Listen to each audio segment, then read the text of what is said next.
I saw your sign. Yeah. Excuse me. Anytime I talk to somebody, I usually record. Yeah. I guess my question would be, what's your goal with it? First of all, Bible believer myself. I don't disagree. What's your hope with the sign, though? Drum up conversation.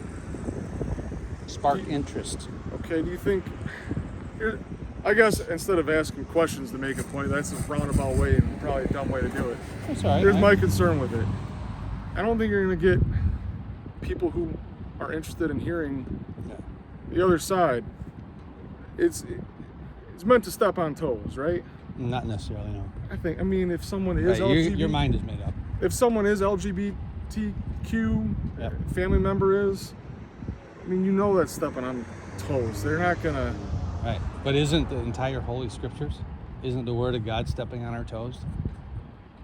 The gospel is the good news. That's what we're sharing. So yes, we need to know that we're condemned on our own. On our own? We condemned ourselves. Okay. Right. And, okay, go ahead. Sorry. Yeah. But the good news, I mean, it's a right-hand, left-hand thing. Anyone driving by... I mean, if I was in a different camp, I don't think that I would stop to talk to you. It might really piss me off. In which case, I just keep driving. And if I did decide to stop, it would be to get in a verbal fight. It'd be to call you names. Sure. And that happens quite often. I would guess. Yeah, I would guess. But not always. I've had some really good conversations. I just left. I was out in front of Jeremiah Joe's, and I was standing with my back towards a place like right out by the curb, and I think 5 teenage girls come out and start asking, "What does that mean?" Well, luckily I keep the scriptures with me, Yeah. And I was able to have a nice, cordial conversation. And one of them was gay. So they heard things they never heard before. My goal is to be able to provide an insight of God's biblical truths on these things, because our approach has been what so far? What you're talking about is that we don't excuse it, but we contain it. We contain it within our 4 walls of the church, out of offense and fear, and the church has become overwhelmingly weak in providing all of God's attributes. That we serve a God who is vengeful, who will destroy us, who will send us to hell. And to tell the truth to somebody that you love them enough to tell the truth, and I can take all the ridicule that I'm going to take. Sure. To me, it is worth it if I can open the eyes of one person by God's truths. It's a weird concept. No, I mean, I think I understand your point, but I think it's... You think it's more offensive than it is? No, I mean, I don't think it's effective. I can't... Well, let me just say that before you change that. Sure. And I'll make it real quick, then you can move. Oh, yeah, fire away. I don't have to know whether it's effective. All I have to know is that I did something that I wasn't able to do before. Because my approach up to this point in my life, I'm 58 years old, until I was 55, was to love, be kind, gentle, and I still do that. But I'm willing to tell the truth at any risk, with the hopes of snatching some out of the flames, because this thing is spreading across our nation, has been for a long time. Sure. And we're at critical mass, in my opinion. I just can't do the same old anymore. I'm willing to take whatever it costs. And I've been beaten. I've been beat up twice, a broken nose, bled, arrested, 2 disorderly conduct, police called 25 times. This is only for my safety. Yeah. I didn't always have this. Sure. It's out there for my safety, and I'll probably delete it after I get home and there's nothing. You can do it. I'm fine with whatever. Yeah. You don't have to. I mean, I like having cordial conversations with people like you too. Yeah. Yeah. I guess, yeah, there's a lot of different avenues people have kind of picked to focus on. Right. This feels very unorthodox. Well, I think it's been done, but I mean, I don't think it's uncommon. I think, the soapbox. Oh yeah, I've seen preachers on soapbox. In condemnation. Yeah. It's very focused on I guess, the action of the sin. So this is one particular sin, along with pride, along with straight heterosexual lust, along with adultery, fornication, lying, stealing, murder. Yeah, exactly. A million things. And I do those signs too. Sure. And that's, I mean, yeah, I guess it's really focused on the activity of the sin, and maybe this is going, maybe there's other, well, I know there's other theologies than my own, but I guess the way I would view it is this is an expression of, this is an expression and a consequence of the fallen world. Sure, yeah, very good way to put that. And to draw attention to it specifically, it's just hard for me to see the gospel in pointing out, expressions of failure. For myself specifically, the gospel became very real. Whether pornography is a shame, it's a shame cycle where you fall into it, you feel ashamed, you kind of withdraw. Yeah. And that had me for a very long time. Yeah, me too. It was when I learned that I could immediately approach God upon my failure that He was ready to listen to me again. For instance, King David, as soon as he knew he sinned, he went straight to God, which is why he's a man after God's own heart. Incredible story. Absolutely. It's just hard, I guess, to see the sign stand on its own if I'm driving by.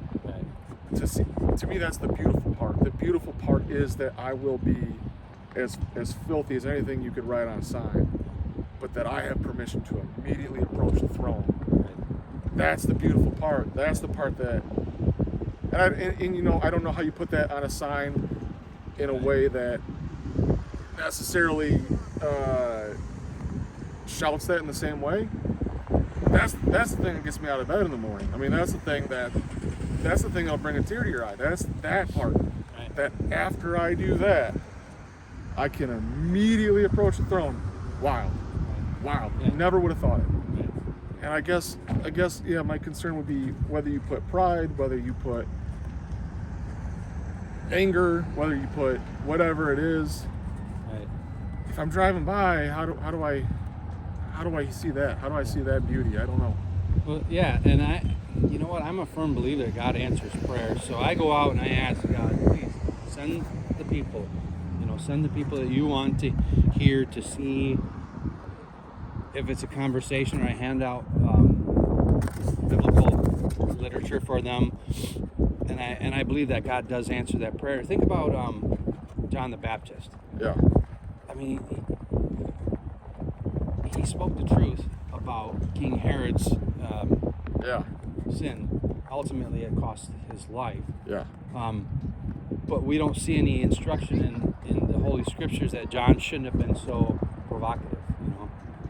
He spoke the truth, and look at the 10 or 11 of the 12 disciples or the apostles, right.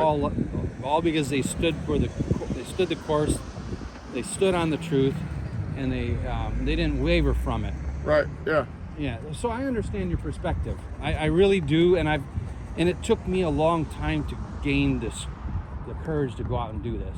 Sure. And I've contemplated exactly what you're saying. Is this the right way to go about this? Uh-huh. And I look at it as the parable of the farmer sowing the seed in Luke 8 and a couple of the other ones. I like Luke 8. It talks about how Satan snatches the first seed. He snatches the seed so they can't believe.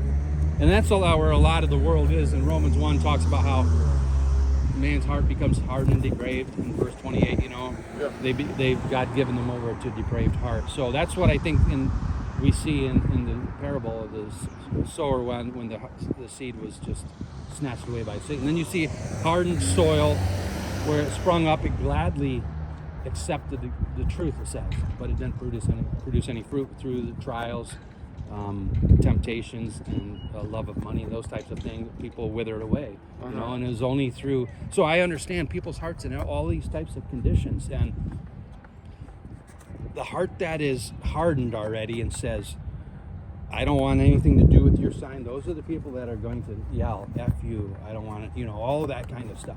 But the people that stop and ask questions and receive some scripture is the ones that I want to focus on, because it seems like their heart is in a condition where they can look past the offense of the sign and say, is there such thing as sin? I've had people say, there's no such thing as sin.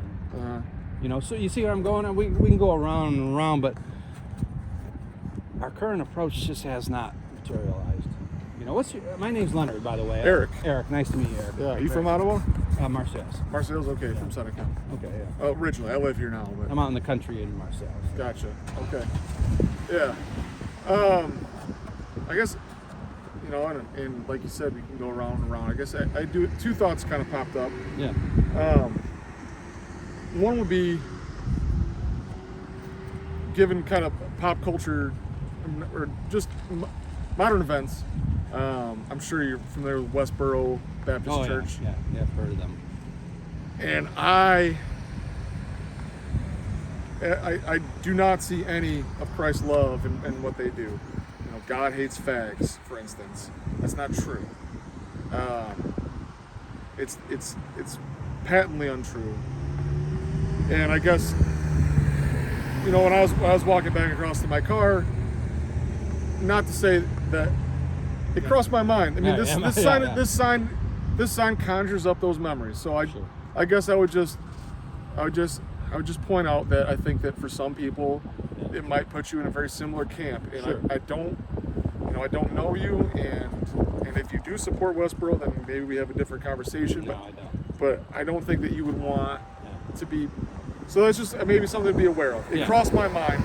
This feels eerily similar. And then the second thing too is, I've been thinking about, well, why am I so focused on calling out specific sin? I think it's because even if we all stopped any particular expression of sinning, it doesn't make us any more saved. And so I think, again, you know, we call out LGBTQ as a sin. Well, even if everyone was convinced to change their ways, it doesn't save, you know. So I guess that's, but I guess your point is that this starts a conversation where you can lead them to that point of salvation and be able to provide the scriptures, and the goal is to be able to provide the gospel if I can get there. Do you ever listen to Ray Comfort? Have you ever heard of Ray Comfort? I might have heard that name. I can't say I'm familiar. He's got a good approach, and my old pastor, Mike Ryan, I don't know if you remember, he was a carpenter, had Petra Construction. He was around the area, you know, lived out in the country near where he met. Anyways, they point out some good things that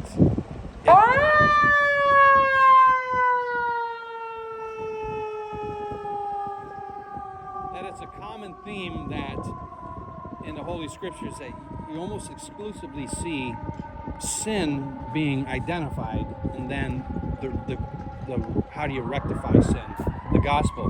So the Ray Comfort's approach would be like he would be out on the street and say, have you ever lusted after somebody? Sure. Have you ever lied? Right. Have you ever stolen? Okay, you're a lying, thieving adulteress. Right. So we're all guilty, right? And it really gives him opportunities to have conversation. Then you can provide the solution through Christ Jesus. That's the only one who can forgive sins, you know. The only way to the Father is through the Son.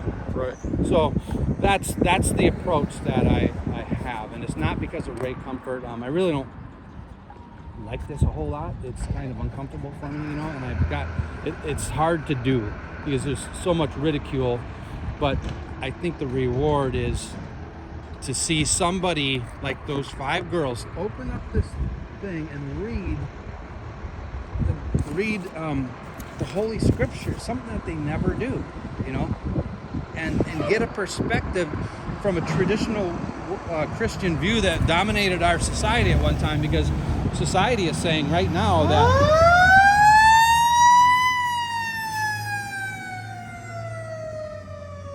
society is currently saying that LGBTQ is not a sin.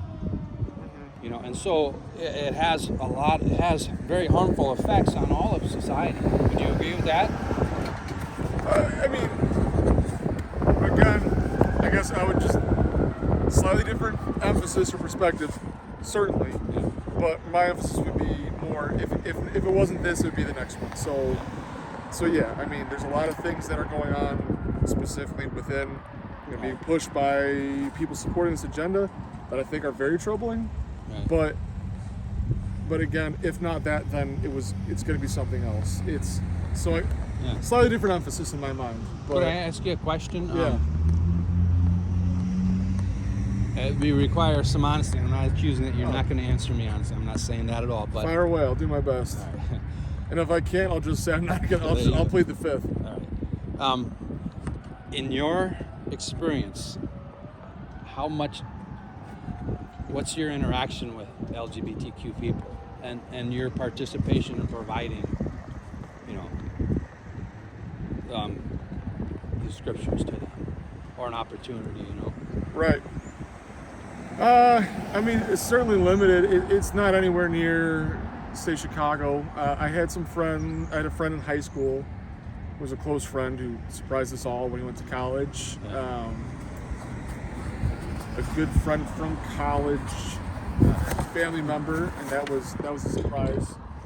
That was a surprise to her and her family. So we had discussions about that. On a day-to-day, very low.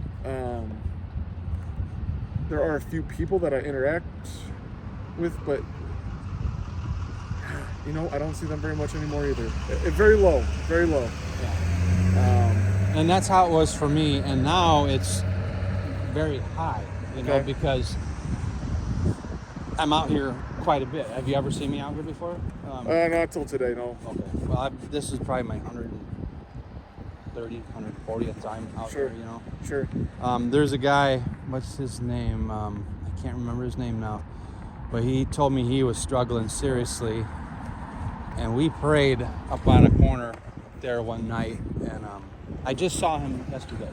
I was here yesterday for about an hour, and I asked him how he's doing, and he says he's doing much better. And I didn't get in. I mean, he was driving. He was at a stoplight, and he had to keep going. But I had like 20 seconds to talk to him, and so that was a little blessing there to see the guy and to talk with him and to have a little bit of conversation, to know that there's hope, and that I'm taking the opportunities that I can to do this, and yeah, you're right.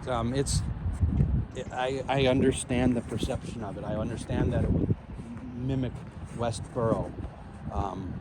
Westboro stands out in front of what was it? They do soldiers' funerals, and they do other funerals as well. But those are high Calvinists too. You know that? Did you know that? Do you know what a Calvinist is? Without getting all into that. I mean, I know your tulip and Reformed theology. Yeah. You got a general sense of Reformed theology. Yeah. And so they're, the elect are going to do. So they're saying you can't say that guy was saved because there's only so many elect. Are they 144,000? No, that would be the Jehovah Witness. That's what I thought. But okay, it's not a shared thing then. No. Okay. No, the total that would be unconditional election. That you and Tulip would tell them that that not everybody could be saved. That Christ didn't die for everybody. Right. So, right. I see it quite the opposite of that. I believe that he did die for it. But anyways, where was I going with that? There's one thing that I would challenge you on. Sure. If you read the Psalms, there's 2 or 3 accounts where David says God hates the wicked. And that blew my mind. I just read that within the last year, and I was thinking, God hates the wicked. For God so loved the world, how do I rectify that? Okay, I rectify it by God. God has a love for all of humanity that He gave His Son as a provision that whoever would believe could actually be saved. But those who reject and live wicked lives and defy Him openly and say, no, I believe that the word is true then. If the word does say God hates the wicked, that's a hard one for me to fathom. Which just I'd have to find it. Okay. It's like 5. There's so many Psalms. And Yeah. it depends on what version you read too. I was going to say, the King James is most explicit. Have you done a word study on? Yes, I have. Okay. I have the interlinear Greek, the Bible Hub, Uh-huh. and that's a really nice Sure. option. You can look at the lexicons. You Yeah. can look up the Greek or. I've got Logos software, which is another very similar one. Yeah. Very powerful tool. Yeah, and if God hates the wicked. So what would your interpretation of that be right now? I mean, someone you're meeting on the street who you had a conversation with, but they haven't committed to anything yet. They had an interesting conversation. Would I tell them that? I mean, they're still, Yeah. would you say they're still hated?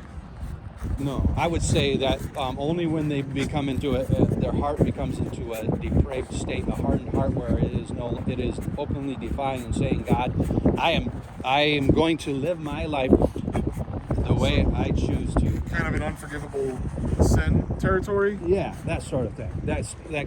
And even so, God destroyed the Jews, right? But He still opened His arms to them, waiting for them to come back to Him. You know?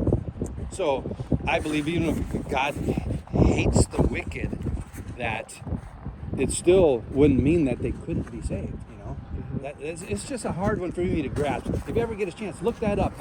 Just do a Google or however you want to do it, and say. Sure. Yeah, I'll look at it. Yeah. I think, off the cuff, I think I might read it a little differently. Yeah. Interesting question would be, who are the wicked in that, to me, in that sense? Right. I know I already referenced it, but Yeah. it still hits me how David was a murdering rapist, Yeah. and we said he's a man after God's own heart. I mean, Yes. he killed a man after he raped his wife. Yes. We get caught. Unreal. Yeah. Unreal. It is. But he's a man after God's own heart. So Yeah. if you can come back from that, Yeah. it's tough. I guess I don't know what the. Yeah. And I'm in the same place. I'd I'm be slow to condemn any one person as wicked right now. Fortunately, it's not for us to judge. Well, in Corinthians, Paul says, it's not my place to judge the world, but for sure it is my place to judge the church. Mm-hmm. He says very specifically to judge the church. Sure. Yeah. Yeah. So, yeah, you're right. To make a judgment that LGBTQ is sin, I don't think that's what we're talking about, because we know it is sin, right? And we can't deny that that's been handed to us. Yeah, that's what's on those passages right here in my pocket. Right. The 5 passages, Leviticus, Romans, 1 Corinthians, Jude, and Timothy. So, it's just, to me, the emphasis has to be on there is so dire and critical that these people know that the world is feeding them a lie, that Satan is a father of lies, and they're believing that it is not a sin. That's why now you see homosexual pastors. A lot of churches are affirming churches, And in society, our First Amendment is to be able to, there's 5 tenets to the First Amendment, the freedom of speech, the freedom of religion. Certainly. So Yeah, at the same time, I can stand out and tell the truth about this with the freedom and keep our freedoms intact too, Right. So that's a small portion of what I do, a small portion. The goal is to get the truth out there, open conversations, provide the gospel. Okay. All right. Well, appreciate you taking the time. Yes, thank you. It's talk. rare that somebody would do. I mean, I get 2 or 3 people that like this, a year maybe, and I would say I'm in the minority. Yeah. Sure. Well, I'll keep an eye out for you. If I see you again, I'll say hi. Yeah. Thank you very much. Yeah. All right. Are you a police officer here? No. Okay. I'm stopping by to ask a question. That's all. Oh, okay. All right. You have a good one, all right? Yeah, you too. Thank you.